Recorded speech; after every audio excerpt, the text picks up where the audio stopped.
Namaskar and welcome to NatStrat Conversations. Delighted to welcome you once again. My name is Pankaj Saran and we cover geopolitics, technology, and economy. Balochistan is one area which has attracted headlines for the last many weeks, if not months. To look just at this region alone, I have with me a very distinguished expert, scholar, Tilak Devasher, who has been on our shows earlier a couple of times to discuss different aspects of Pakistan. But today I invited him only to talk about Balochistan, a bit of the history, a bit of what is happening today, and a bit of the prognosis on what Balochistan looks like in the future and what the future holds for Pakistan and for the region itself. So Tilak, and of course, has written many books on Pakistan. Currently, he is a member of the National Security Advisory Board and an avowed scholar on Pakistan, Afghanistan, and the whole region. His books have done very well, especially in Pakistan, for their analysis, for their rigor, and for their objectivity. So, Tilak, warm welcome once Thank again. you. Thank you, Pankaj. Great to be back with you. Yeah, I've always enjoyed my conversations with you. So look forward to this. wonderful. So, I thought, what we will do is I'll start you off by your book on Balochistan, which was brought out in 2019. It's now been 6 years. Uh, it was quite an exercise. I read the book.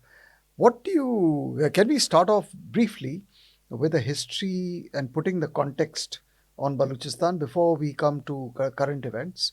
Just a little bit about where we are coming from as far as Balochistan is concerned historically, as a region, as a province, and then we come to, the current Yeah. situation. I think a good starting off point would be under the British colonial era, there was this great game where Britain was worried about Russia marching through Afghanistan and attacking the jewel in the crown. They were very worried about the Indian Empire. So they needed to create Afghanistan into a buffer. But to get to Afghanistan, how did they get to Afghanistan? So they used the then princely state of Kalat, because in the first army, the first Afghan war, when the army of the Indus was marching into Afghanistan, Maharaja Ranjit Singh said you can't go through Punjab. So they had to take the southerly route via Sindh, through Kalat, through the Bolan Pass, and then Kandahar, Ghazni, and Kabul. So that made them realize that they will have to take control or have right of passage through Kalat to ensure Kalat, just by the way, it was most of Balochistan. most of Balochistan, yeah. So to make sure that Afghanistan remains as a buffer. Now, so 1838 was the first treaty that the British signed with Kalat. Then 1876, they got more territories from Balochistan, but they also guaranteed Balochistan's independence and sovereignty, Kalat's independence and sovereignty. So you carry on that way till you come to the time of partition of the subcontinent. The Khan of Kalat very rightly suggested, and in fact, just before partition, 1946, the cabinet mission had come. Jinnah was a lawyer of the Khan of Kalat who pleaded the case for Kalat's independence. So when partition came, the Khan said, I should be independent. The British will have to grant me, restore my sovereignty. Jinnah agreed. So on 4th of August 1947, there was an agreement between the Kalat and Jinnah agreeing to Kalat's independence. And they also entered into a standstill agreement. The Khan of Kalat, after signing the agreement, declared the Kalat state some constitutional act and declared Kalat's independence.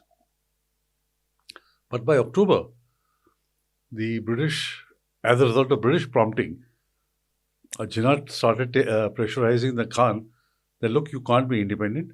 You have to sign the instrument of accession, because the British felt initially that Kalat was a good enough place to base their forces if they needed some insurance against the Soviet Union. Later on, they realized that the whole of Pakistan is available to them. Yeah. So they prevailed upon Jinnah that you force or you ensure that Kalat doesn't become independent. So ultimately, in March of 48, the Pakistan army marched into Kalat, picked up the Khan, brought him to Karachi, and he was forced to sign the instrument of accession. So Baloch resentment, alienation starts from that forcible accession. Because as per the treaties, Kalat was an independent state, and this decision of whether to accede to Pakistan or any other country, the Khan had given to the two assemblies, the upper house and the lower house. And they didn't agree. In fact, they were opposed to accession to Pakistan.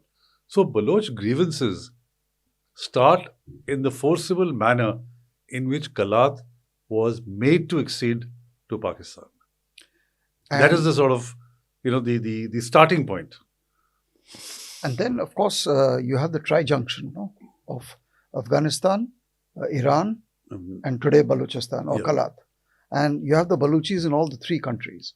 And very much like the Pashtuns, there is this whole diaspora, if we can call it, which is present in all these three. And so the Baluchi identity and personality transcends contemporary borders Yes, in a sense. because, once again, to make sure that Iran didn't go together with Russia in the 1870s or 1880s, there was a Goldsmith line, which gave large portions of Kalat to then Persia, and part of it to Afghanistan under the Durand Line Agreement. So there are the Baloch in Sistan, Balochistan in Iran, and also in Helmand and a couple of other provinces in Afghanistan. But the dominant population or the dominant movement is in Pakistan. But also, can you speak a little bit about the area and population percentages of Balochistan within what is today Pakistan? Yeah, you see, the curious irony of history is that Balochistan is the largest area of Pakistan. It's 44% of the land area of Pakistan. Yet, in terms of population, it is about between 5 and 6% of the population of Pakistan. So that peculiar demographics cum geography has a very important impact, because in any kind of movement, this population is not a critical mass. Yeah, You know, sure. unlike in, let's say, in then East Pakistan and now Bangladesh, it was the Bengalis were a critical mass of population concentrated in one area, and they also had other advantages. But in the case of the Baloch, huge territory, so thinly spread out population. Their urban centers are very few and far between, and in any one area, they are not dominant in terms of population is concerned. I think somewhere in your book you've spoken about the fact that the Baluchis have spoken about Punjabi fascism. Yeah. So that was a letter, a very interesting letter that Abdul Karim, who was the brother of the Khan of Kalat, wrote to him way back in 1948. He could perceive the nature of the Pakistani state. And if you like, I can read out as a small, Yeah, of course. small Of excerpt. course. Please, please. I mean, I was just so fascinated that how did this man in 48 come to this conclusion? And he writes, the Pakistani people are not only more aggressive than the British, but they are also in the habit of fighting off their own friends. From whatever angle we look at the present government of Pakistan, we will see nothing but Punjabi fascism. The people have no say in it. It is the army and the arms that rule. There is no place for any other community in this government, be it the Baloch, the Sindhis, the Afghans, or the Bengalis. Total Punjabi fascism rules supreme everywhere. And this was just when the state was stepping out after creation, less than a year after creation. And this man could perceive then that it is Punjabi fascism as the army which is going to rule. But what about the whole tribal governance structure and hierarchy of Balochistan, which makes it ungovernable, or I mean, does not sit? It is not compatible with modern day institutions. I don't think so. I don't think so, because I mean, you look at Pakistan. They're supposedly a democratic country, but are they really? Yeah. It's the army, either directly or it's a hybrid model. So I don't think so you can blame the Sardari Nizam as such. But even otherwise, the Baloch society has evolved in the last 70 years, whereas earlier it was totally dominated by the Sardars, the dominant Sardars and the dominant tribes. Today it is not so. Because of some of the horizontalization and the education, there's now an emerging Baloch middle class. doctors and engineers and who are educated and who are non-tribal, especially in the coastal areas in Makhran. They have now come to the forefront of leadership, especially of the civil society movement and of the armed groups. But so that's one reason. I mean, the gentrification Yeah. of Baluchi middle class. Yeah. But also, like you mentioned in passing, just to touch upon a little bit on how the Quetta Shura, for years, for decades, was the hotbed of the Taliban movement in Afghanistan. The Jaish-e-Adal was active in Iran. So, in that sense, Balochistan as a province was really in the front line of very, very rabid Deobandi-based terrorism, radicalization, and were juxtaposed on top of a tribal culture. That's the strange fact of Balochistan. Quetta and north of Quetta is all Pashtun area. So when people say Quetta Shura, they mistake it for the Baloch. Actually, the Baloch Quetta itself is not a Baloch town. It's a Pashtun town. Now, what the colonial masters did in their wisdom was, when they got this area, which was ceded to them from the Amir of Afghanistan, instead of merging it with the then Northwest Frontier Province, because it's one Pashtun area, they carved it out and they call it British Balochistan. Right? Because they realized that if you have so many Pashtuns in one province, it could be a threat to them. So this area, from Quetta, Pishin, Loralai, these areas, today's North Balochistan, they put into a separate province and not with the Northwest Frontier Province. And they gave it to Balochistan. And ultimately, at the time of creation of Pakistan, they got it to vote separately at the referendum and agree to accede to Pakistan. And when the Balochistan States Union was created, it was merged with Balochistan and not with KPK. That's interesting. Yeah. That's amazing. So everybody gets confused. Quetta, Shura, Taliban, radical, essential fundamentalists. But the Baloch are not that at all. Religion does not define their identity. It is their being a Baloch. But that's a very big point that you make. It's the identity, not the religion. Yeah. In fact, in your book, you also say that the movement for the creation of Pakistan was the weakest in the so-called Muslim majority parts of Pakistan. In Balochistan, in KP, in Northwest Frontier Province, there is a Congress government. Yeah. Punjab, there is a coalition government of Hindus, Muslims, and Sikhs.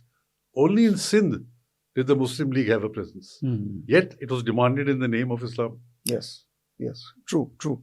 And of course, the borders with Iran and Afghanistan are long and almost wild in a sense. I mean, they don't recognize the Durand line as far as Afghanistan is concerned. Yeah. And in Iran, in any case, there's a lot of cross-border terror movement. Yeah. They're trying to fence it off. The Pakistanis. Yeah, but there is so much of traffic on the Iran-Balochistan border of oil. Daily there are about thousands of trucks and tankers bringing oil from Iran, smuggling from Iran into Pakistan. And that's why the Southern Army commander is probably one of the most lucrative posts in the Pakistan Army, because they're all getting cuts from the smuggling of oil. There's so much of oil being smuggled. But they are all making money. The Pakistan state does not, because they get no tax. It's all being smuggled. Added to all this is the socio-economic indices, right, which you have brought out in your book. Yeah. They are the worst off They're the worst in the country. In every parameter, whether it is education, whether it is health, whether it is maternal health. Even look at the exploitation. Sui gas was discovered in 1952. And it was supplied to Derabukti town, where Sui is, somewhere in the 1990s. For 40 years, the place where the gas came out from didn't have piped gas, whereas even small town in Punjab had piped gas. Yeah. Similarly, Quetta, the capital, only got gas somewhere in 1980s.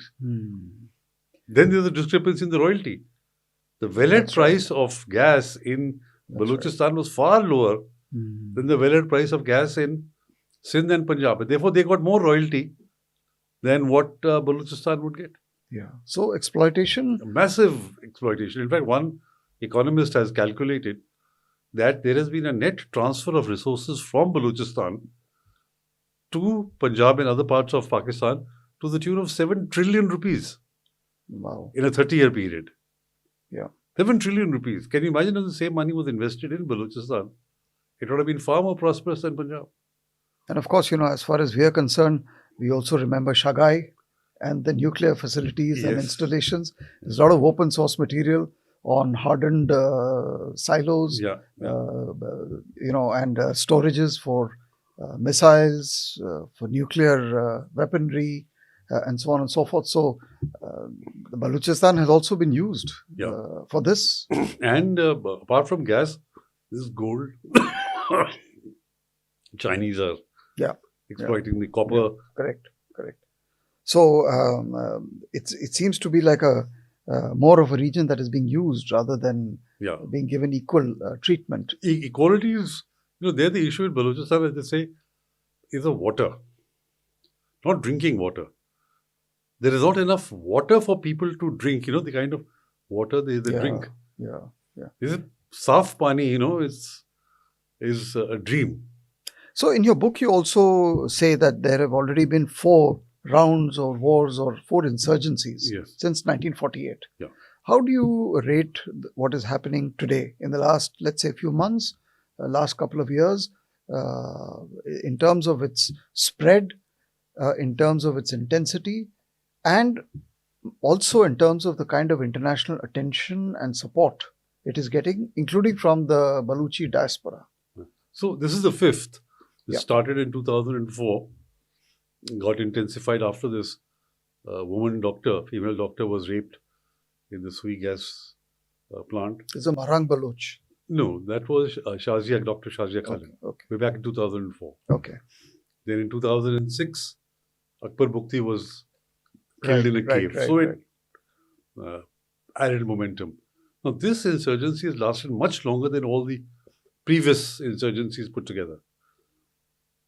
So it's lasted almost 20 years, 2004 to 2024, and it's getting stronger. The reason being that earlier phases, it was the tribal sardars who were fighting in their area. A Murray would not step out into, let's say, the Bukti area or the Bengal area so much. Today, it's very different because the evolution has taken place where the middle class Baloch have got involved and they are fighting all over Balochistan. Last August, you would recall that when the BLA struck, they struck in 11 districts. Yeah. All over Balochistan. Yeah. So they are now spread all over the place. And so this is a far more intense, geographical spread is much more than the previous insurgencies. And the participation of the middle class Baloch has changed the insurgency round. And now they also have a tie-up with the TTP.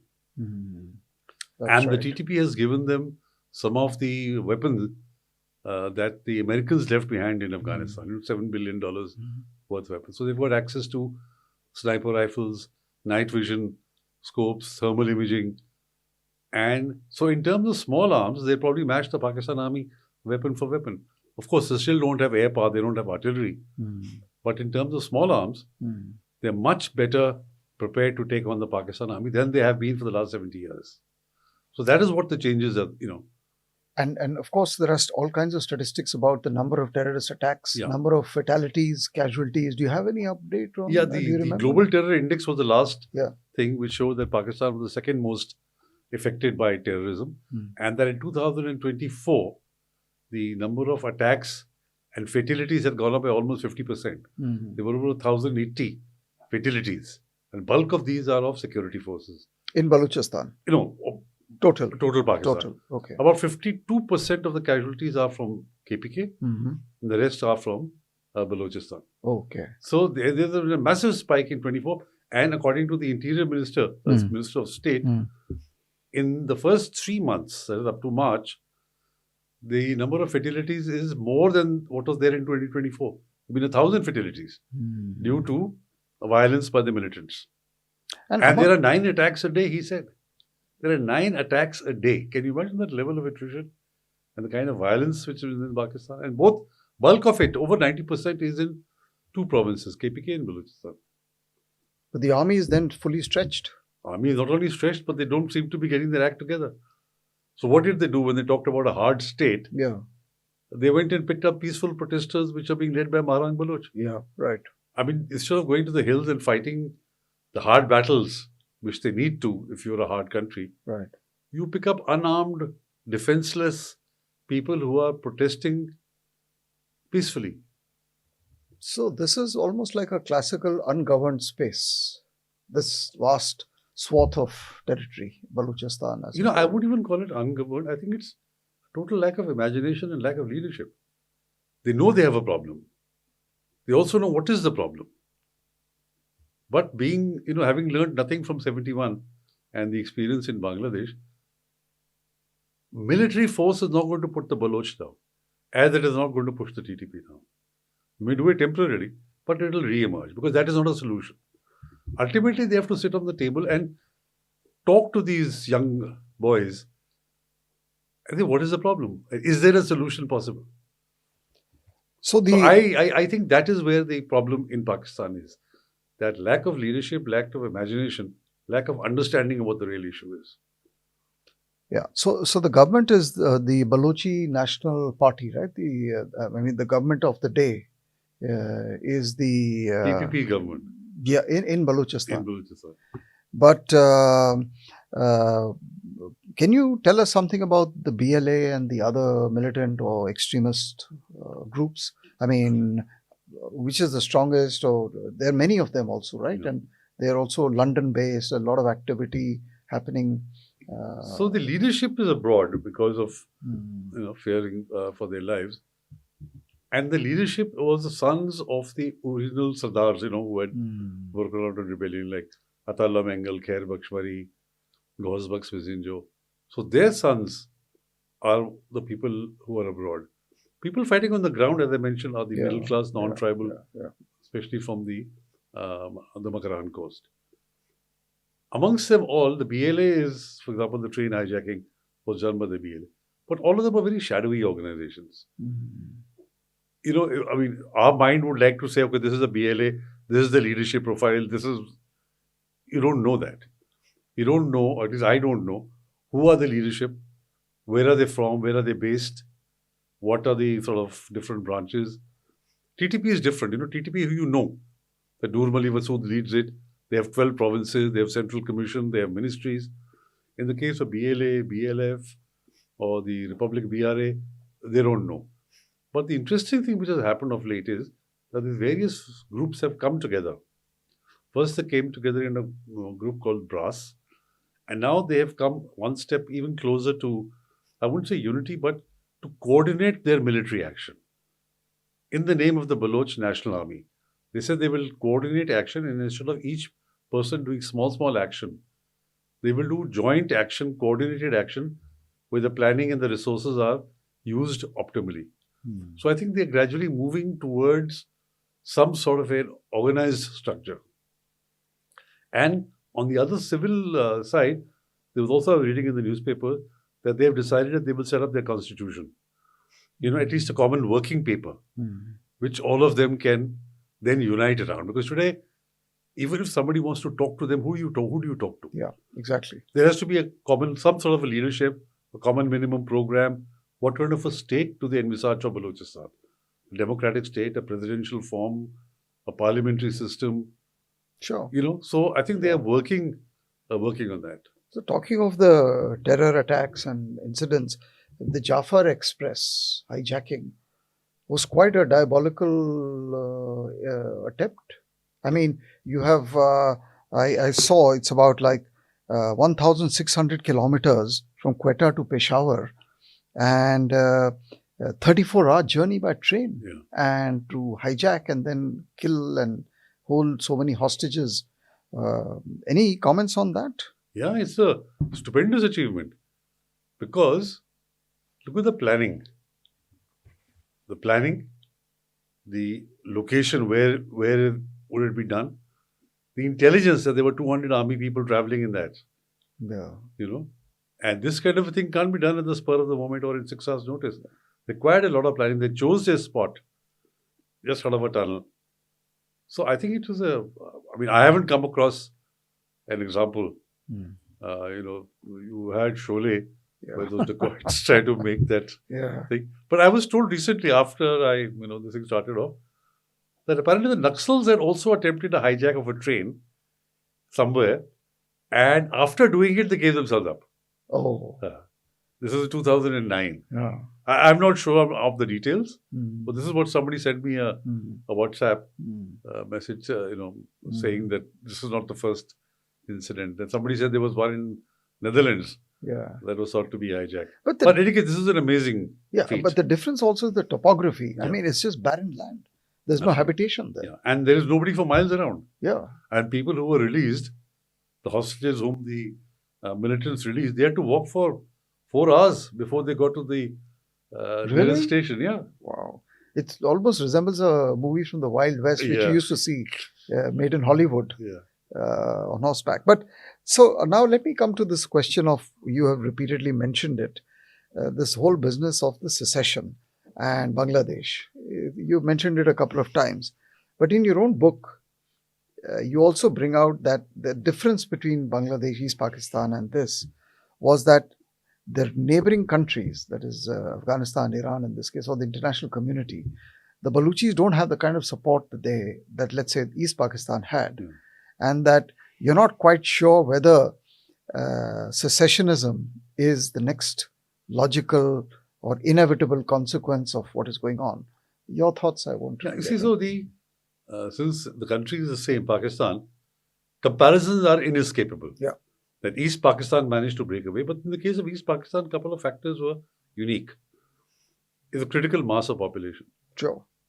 common language, not so much the religion, but a common language, and India, the 10 million refugees into India. So India had no option Yeah. but to become a party in what was happening over there. Yeah. In the case of Balochistan, neither Afghanistan nor Iran Yeah. are really interested in anything happening Yeah. to the Baloch because Yeah. they have their own Baloch population. Yeah. And they're obviously scared of, Yeah. the spillover effect. Yeah. And though the Pakistanis keep accusing that India is helping them, where is it? Yeah? Look at the Yeah. land border, Yeah. how the logistics Yeah. are going to work out of that. But the determination of the Baloch, which has been there since 1948. So what do they expect? I mean, to get out of all this? Yeah. Independence? Absolutely. The people who are fighting, whether the BLA or the Liberation Front or the Republican Army, they're very clear in their mind they don't want to be a part of Pakistan anymore. They haven't been wanting to be part of Pakistan for decades. It's just that they're weak, right? And they find also the other interesting thing is that many of these Sardars have participated in democratic politics in Pakistan. And the last such person was Akhtar Bengal. Couple of last year, poor man wanted to speak in the National Assembly. He was an elected MNA to talk about the situation in Balochistan. For 2 days, he was not allowed to speak. Third day, when he got a chance to speak and he got up, somebody said, "To quorum hi nahi hai." So the assembly was, barkhast. Yeah. Man came out and resigned from the National Assembly in disgust and said, if I don't have a voice Correct. to represent my constituents in the National Assembly, Yeah. then what am I here for? Yeah. So he resigned. Yeah. So basically it showed that Pakistan was not interested in allowing the Baloch democratic space. Similarly, when Marang Baloch came to Islamabad, she walked from Tulbats to Quetta to Islamabad to hear her grievances, to give them justice about the missing persons. She was greeted with cold water in December. Yeah. They were arrested. And their camp was then broken away after a couple of days. And the SHO said, "We will deport you back to Balochistan." So Marang Baloch said, "You deport foreigners. I am a citizen of Pakistan. How come you're deporting me?" Yeah. But that is the attitude in Punjab. Yeah. Ye to, these are riffraffs, we can do what we like with them. Yeah. So that was so there's no space for democratic politics anymore. So what do the Baloch do? How do they represent their grievances? So, I mean, I'm sure people in Rawalpindi and Islamabad are watching all this even with far more attention than anyone else outside the country, and probably seeing which way it's all going. I want to shift to talking about the region, also to China and to Gwadar and to the whole CPEC kind of project, $60 billion plus. So Gwadar, instead of becoming that kind of catalyst for the development of the region of Balochistan, has actually become exactly the opposite. It's become like a magnet for disaffection. You have Chinese workmen, thousands, fearing their lives, for their physical security, getting killed. So, can you speak a little bit about the Gwadar, the port, the airport, the coast airport, as it is called, and everything else about Gwadar and the CPEC as a whole? You see, if Gwadar is commercial port, any commercial port anywhere in the world has to have a hinterland. Absolutely. There have to be Absolutely. industries, something to which you can export out and something which you can import in. Now, there is nothing around Gwadar which will justify a deep sea port of the nature that they are building. The nearest one is Karachi. Yeah. Investments in Karachi, more berths or deepening or whatever, that makes sense because you have a hinterland. Correct. Gwadar, there is no hinterland. So that raises the question, then why? So obviously, being a commercial port was not as it is developed. Initially, Nawaz Sharif had these big ideas that it will be the gateway to Central Asia. The Central Asia will be able to export to the world from Gwadar. That didn't work out. Yeah. There was Afghanistan was the problem and so on and so forth. So the Chinese obviously have a motive other than being a commercial port to develop it into a military and to a naval base. Base submarines, base ships, watch American and Indian shipping in the Arabian Sea, monitor because this is a choke point. All Absolutely. the 40-50% of the oil for the world comes out from the Persian Gulf into the Arabian Sea, to monitor that. So that's Gwadar. Now, Gwadar itself, you're making a huge port. What you really need is water. Drinking water for the people. There is paucity of drinking water for the people. So the jobs of the people have been taken away. The Baloch are worried that you will have Chinese coming in and you will have Punjabis coming in who will take away their jobs. So even fishing, it's basically a fishing village. Yeah. With Chinese deep trawlers coming in, they finish the fishing around Gwadar. So what do the poor fishermen do? Similarly with Gwadar Airport. I think they barely 2 flights a day. It has more land than London or Atlanta, which are the biggest airports in the world. Really? Yes. And it is acquired by the Military Land and Cantonment, not Civil Aviation Authority. So once again, the motive is suspicious. So, and when CPEC itself is concerned, I find in the last 5 or 6 years, it has plateaued out. You see, initially there were big plans, $62 billion investment and all that.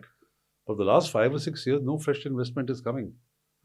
They, I think about $22 billion is what the Chinese have invested because they find that any more investment is throwing bad money after good money. They're not able to recover the money they've invested. Why should they put in more money? So that is because, Pakistan can't keep up its side of the bargain. So this is like a terrible state to be in. I mean, the country or the venture you thought was going to actually solve problems has been stood on its head. Yeah. But you see, in the case of Pakistan, they're not losing any sleep.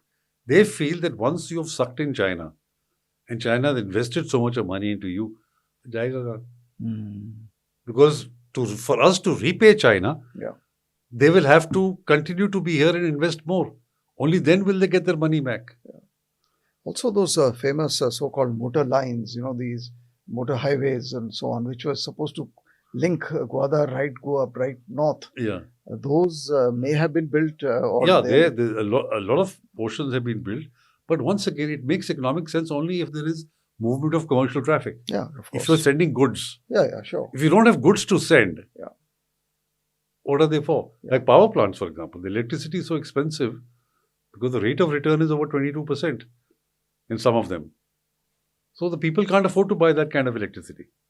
No, I believe that the power sector and all the private and other power sector projects are actually right in the eye of the storm between the Chinese and the Pakistanis on the whole question of repayment, recovery of dues.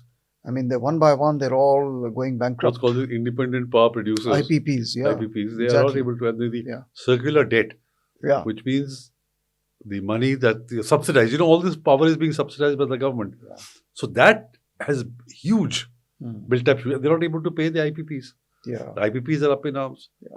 So every time any visitor comes from China or anybody from Pakistan goes to China, they give about $200 million to the IPPs. So they keep quiet and they don't protest too much. So, of course, now where do we go? I mean, from here, after the Jafar Express, the Pakistanis accused India and Afghanistan of being behind. And it's interesting that both India and Afghanistan were quick to react and issue official statements almost within a day of each other. And very similar statements, basically saying, look inside the house, don't blame us. So, well, which is true. See, I think it's a lack of imagination in Pakistan. Do the Baloch need to be trained to fight? They're born with a gun. They know their hills. yeah, Nobody can come and teach them how to fight. yeah, And any hint of suspicion of anybody helping them would be like the kiss of death. Mhm. So, Absolutely. this again, the problem is within. Yeah, Why are the Baloch? Did India come and help Abdul Karim in 1948? exactly. 1958 again Exactly. in Noroz Khan. 62 again, in 73, 77 again. Exactly. So, what are they talking about? Well, if they continue to repeat mistakes of the past, Yeah. then the outcomes will Outcome be will be the same. same. Yeah, absolutely. So, what do you see for the future? How is it going to go ahead? And we can. See, I think ultimately the Pakistan army will have to compromise with the Baloch. They can keep fighting. They can probably fight the Baloch to a standstill. But they can't defeat the people who've decided to be free. May not happen in a year's time, may not happen in 3 years' time. But the Baloch are going to carry on fighting. Yeah. You may finish them off now in this round, but there'll be a sixth insurgency. Yeah. There'll be a seventh insurgency. Yeah. So ultimately, it's a political problem, which Pakistan is trying to tackle militarily. It will not work. They will have to compromise with it. They will have to deal with the Baloch, give them something which will satisfy their political aspirations, autonomy, control over resources. You see, they're not opposed to Gwadar or the big projects. What they say, they at least talk to us. Yeah. See, what are our needs? We want employment opportunities. We want that the fruits of our resources should come to us, Correct. not be taken away to Punjab or to China. What are we getting out of it? Correct. So the army will have to change its mindset. I don't see that happening very soon. Unless the army is fought to a standstill by the Baloch. And they are really in danger of losing Balochistan. Maybe then some sense will dawn on them. Well, that's a very ominous prophecy and prognosis that you put across. I can't even say you're cautiously optimistic.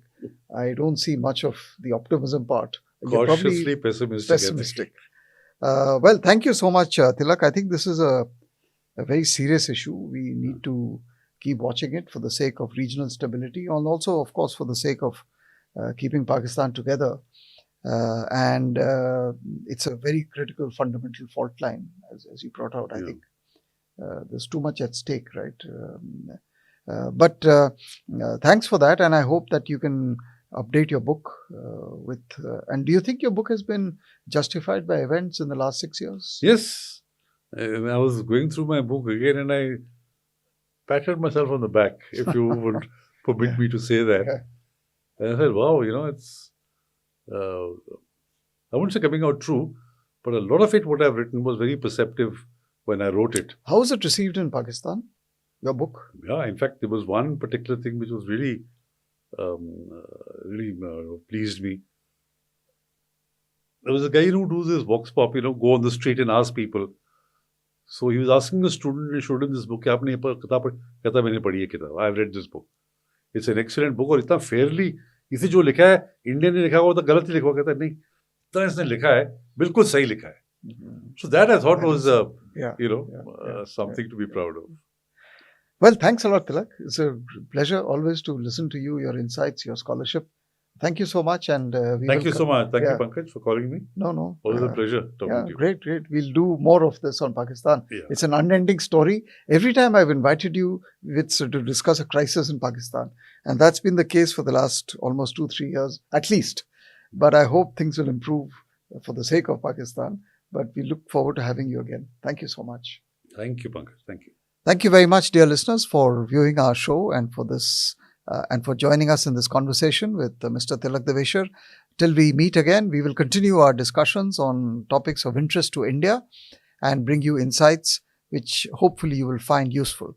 Till we meet again, thank you so much for joining us. Goodbye and namaskar.